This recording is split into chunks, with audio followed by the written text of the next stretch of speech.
Hello बच्चों, मैं आपके लिए लेकर आई हूँ रोचक और मज़ेदार कहानियाँ। इससे पहले कि मैं आज की कहानी शुरू करूँ, बच्चों हमारे चैनल को लाइक, शेयर और सब्सक्राइब करें। तो चलिए शुरू करते हैं आज की कहानी। हमारी आज की कहानी है झूठी शान का फल। एक जंगल में पहाड़ की चोटी पर एक किला बना था। किले के एक कोने के साथ बाहर की ओर एक ऊंचा विशाल देवदार का पेड़ था। किले में उस राज्य की सेना की एक टुकड़ी तैनात थी। देवदार के पेड़ पर एक उल्लू रहता था। वह भोजन की तलाश में नीचे घाटी में फैले ढलवां चरागाहों में आता। चरागाहों की लंबी घासों व झाड़ियों में कई छोटे मोटे जीव व कीट पतंगे मिलते रहते, जिन्हें उल्लू अपना भोजन बनाता। निकट ही एक बड़ी झील थी, जिसमें हंसों का निवास था। उल्लू पेड़ पर बैठा बैठा झील को निहारा करता और उन हंसों का तैरना देखता रहता। उसे हंसों का तैरना व उड़ना मंत्रमुग्ध करता। वह सोचा करता कि कितना शानदार पक्षी है। हंस एकदम दूध सा सफ़ेद, गुलगुला शरीर, सुराहीदार गर्दन, सुंदर मुख व तेजस्वी आँखें। उसकी बड़ी इच्छा होती कि किसी हंस से उसकी दोस्ती हो जाए। एक दिन की बात है, उल्लू पानी पीने के बहाने झील के किनारे उगी एक झाड़ी पर उतरा। पास ही एक बहुत शालीन और सौम्य हंस पानी में तैर रहा था। अचानक हंस तैरता हुआ झाड़ी के निकट आया और उल्लू से बात करने का बहाना ढूंढा। उल्लू अपनी आतुरता छिपाते हुए उसने ना बोलने का बहाना किया। इससे पहले कि हंस वहाँ से दूर निकलता, उल्लू ने अचानक उसे वापस बुला लिया और बोला, हंस जी, आपकी आज्ञा हो तो पानी पी लूँ, बड़ी प्यास लगी है। हंस ने चौंक कर उसे देखा और बोला, मित्र, पानी प्रकृति द्वारा सबको दिया गया वरदान है, इस पर किसी एक का अधिकार नहीं। यह कहकर वह वहीं उल्लू के पास तैरने लगा। उल्लू ने पानी पिया, फिर सिर हिलाया जैसे उसे निराशा हुई हो। हंस ने पूछा, मित्र, आप असंतुष्ट नजर आते हैं, क्या प्यास नहीं बुझी? उल्लू ने कहा, हे हंस, पानी की प्यास तो बुझ गई, पर आपकी बातों से मुझे ऐसा लगा कि आप नीति व ज्ञान के सागर हैं। मुझ में उसकी प्यास जग गई है, वह कैसे बुझेगी?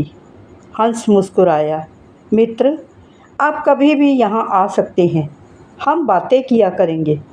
इस प्रकार मैं जो जानता हूँ वह आपका हो जाएगा और मैं भी आपसे कुछ सीखूँगा।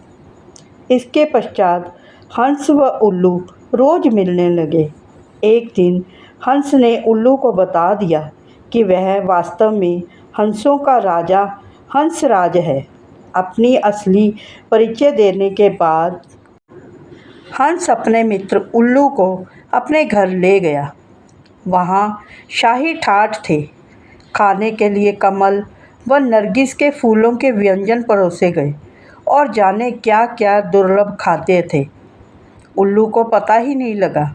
बाद में सौंफ इलायची की जगह मोती पेश किए गए। उल्लू दंग रह गया। जब हंसराज उल्लू को महल में ले जाकर खाने पिलाने लगा, रोज़ दावत उड़ती। उसे डर लगने लगा कि किसी दिन मुझे साधारण उल्लू समझकर हंसराज कहीं दोस्ती ही न तोड़ दे। इसलिए स्वयं को हंसराज की बराबरी का बनाए रखने के लिए उसने झूठ मूठ कह दिया कि वह भी उल्लुओं का राजा उल्लूक राज है। झूठ कहने के बाद उल्लू को लगा कि उसका भी फर्ज बनता है कि हंसराज को अपने घर बुलाए। एक दिन उल्लू ने दुर्ग के भीतर होने वाली गतिविधियों को गौर से देखा और उसके दिमाग में एक युक्ति आई। उसने दुर्ग की बातों को खूब ध्यान से समझा, सैनिकों के कार्यक्रम नोट किए। फिर वह चला हंस के पास। जब वह झील पर पहुंचा, तब हंसराज कुछ हंसनियों के साथ जल में तैर रहा था। उल्लू को देखते ही हंस बोला, मित्र, आप इस समय? उल्लू ने उत्तर दिया, हाँ मित्र, मैं आपको आज अपना घर दिखाने व अपना मेहमान बनाने के लिए ले जाने आया हूँ। मैं कई बार आपका मेहमान बना हूँ, मुझे भी सेवा का मौका दो। हंस ने टालना चाहा, मित्र, इतनी जल्दी क्या है, फिर कभी चलेंगे। उल्लू ने कहा, आज तो आपको लिए बिना नहीं जाऊंगा। हंसराज को उल्लू के साथ जाना ही पड़ा। पहाड़ की चोटी पर बने किले की ओर इशारा कर उल्लू उड़ते उड़ते बोला, वह मेरा किला है। हंस बड़ा प्रभावित हुआ। वे दोनों जब उल्लू के आवास वाले पेड़ पर उतरे तो किले के सैनिकों की परेड शुरू होने वाली थी। 2 सैनिक बुर्ज पर बिगुल बजाने लगे। उल्लू दुर्ग के सैनिकों के रोज के कार्यक्रम को याद कर चुका था, इसीलिए ठीक समय पर हंसराज को ले आया था। उल्लू बोला, देखो मित्र, आपके स्वागत में मेरे सैनिक बिगुल बजा रहे हैं। उसके बाद मेरी सेना परेड और सलामी देकर आपको सम्मानित करेगी। नित्य की तरह ही परेड हुई और झंडे को सलामी दी गई। हंस समझा, सचमुच उसी के लिए यह सब हो रहा है। अतः हंस ने गदगद होकर कहा, धन्य हो मित्र, आप तो एक शूरवीर राजा की भांति ही राज कर रहे हो। उल्लू ने हंसराज पर और रौब डाला। मैंने अपने सैनिकों को आदेश दिया है कि जब तक मेरे परम मित्र राजा हंसराज मेरे अतिथि हैं, तब तक इसी प्रकार रोज बिगुल बजे व सैनिकों की परेड निकले। उल्लू को पता था कि सैनिकों का यह रोज का काम है, दैनिक नियम है। हंस को उल्लू ने फल, अखरोट और बनफशा के फूल खिलाए। उनको वह पहले ही जमा कर चुका था। भोजन का महत्व नहीं रह गया। सैनिकों की परेड का जादू अपना काम कर चुका था। हंसराज के दिल में उल्लू मित्र के लिए बहुत सम्मान पैदा हो चुका था। उधर सैनिक टुकड़ी को वहां से कूच करने का आदेश मिल चुका था। दूसरे दिन सैनिक अपना सामान समेट कर जाने लगे तो हंस ने कहा, मित्र, देखो, आपके सैनिक आपकी आज्ञा लिए बिना ही कहीं जा रहे हैं। उल्लू हड़बड़ा कर बोला, किसी ने उन्हें गलत आदेश दिया होगा, मैं अभी रोकता हूँ उन्हें। ऐसा कहकर वह हूँ हूँ करने लगा।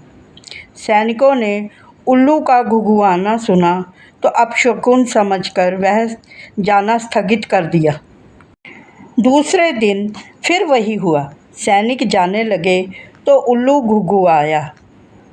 सैनिकों के नायक ने क्रोधित होकर सैनिकों को मनहूस उल्लू को तीर मारने का आदेश दिया। एक सैनिक ने तीर छोड़ा। तीर उल्लू की बगल में बैठे हंस को जा लगा।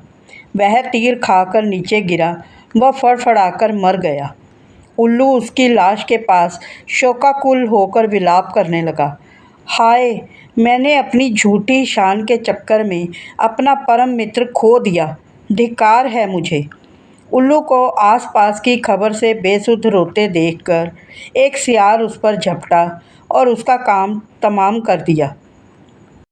बच्चों, इस कहानी से हमें यह सीख मिलती है, झूठी शान बहुत महंगी पड़ती है।